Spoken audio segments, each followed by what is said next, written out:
Je vous souhaite la bienvenue dans cette nouvelle vidéo dans laquelle nous allons voir la suite donc, du tableau de bord WordPress. Là, nous allons nous intéresser à la gestion des utilisateurs. Donc, c'est une rubrique qui se trouve ici. Donc, ça permet en fait de gérer toutes les personnes qui s'inscrivent sur votre site et en particulier ceux qui vont également aussi gérer si vous avez des collaborateurs qui vont intervenir sur le site. Alors là, vous avez donc la rubrique qui s'est ouverte. Ici, on peut cliquer sur votre profil à vous. Enfin, là, c'est le mien en l'occurrence.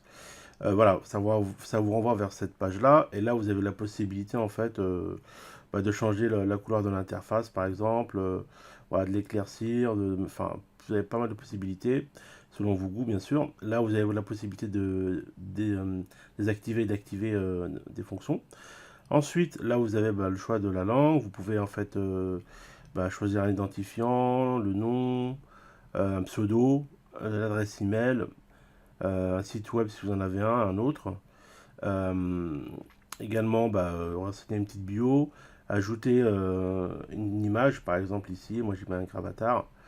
Donc voilà, générer un mot de passe, etc., etc. Donc vous avez ici, c'est la page en fait qui va vous permettre de gérer tout votre profil. En fait, comme sur une application ou un site sur lequel vous seriez inscrit avec un espace personnalisé. Donc voilà, ici, c'est ici que ça se passe tous les changements. Ensuite, pour ajouter un utilisateur, c'est très simple. Il faut juste ici cliquer sur ajouter. Et là, hop, ça nous renvoie vers une nouvelle page sur laquelle on peut ajouter, donc renseigner tous les renseignements, les coordonnées nécessaires pour ajouter le nouvel utilisateur. Voilà, donc l'identifiant, l'adresse de messagerie, nom, prénom, site web. On génère un mot de passe, enfin on crée un mot de passe. Et là, en fait, quelque chose de très important, c'est le rôle qu'on souhaite lui donner, en fait. Il y a différents stades, différents degrés. En fonction du rôle, en fait, il aura comment dire, un champ plus ou moins large en fonction de ce que vous lui aurez attribué.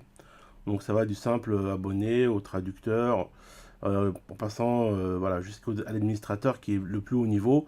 Et là, en l'occurrence, c'est vous qui êtes administrateur et vous pouvez créer un co-administrateur ou alors créer d'autres types de collaborateurs qui peuvent écrire des articles ou ajouter des produits ou etc. Enfin, pas mal de choses à faire sur un site.